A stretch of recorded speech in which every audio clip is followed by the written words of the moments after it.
Yeah. Which is an analogy for life.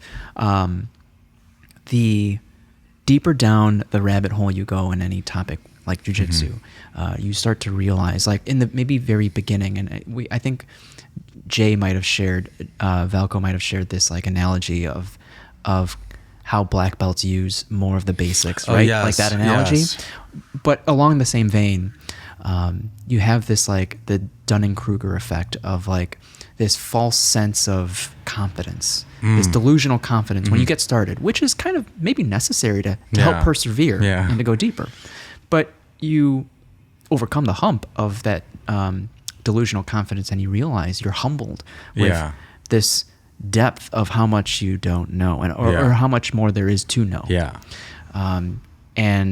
But if that's something that it brings you joy, I think like jiu-jitsu, you look forward to that and you're like, I want more. I find that fascinating.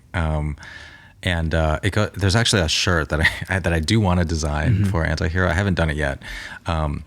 But it basically just says there's levels to this.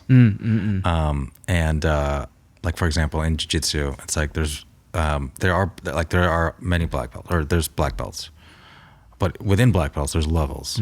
And from people who don't follow, you can't really see the levels. It's not like a different color, or it might be a stripe. Are these stripes, or are these like standardized across the entire practice? There are stripes for black belts.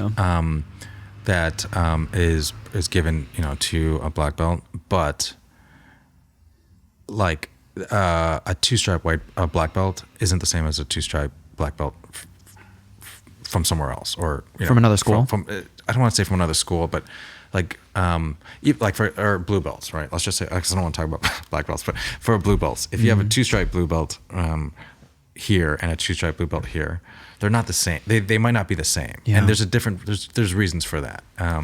And it could be because this person started when they were 5 years old and they're 18 now and they get their blue belt, or this person is 70 years old. There's other factors that play a role into that. And so all this to say, I think to your point, finding something though where you can get excited about the fact that there are levels, and like there's rabbit holes that you kind of want to go into, I find really cool.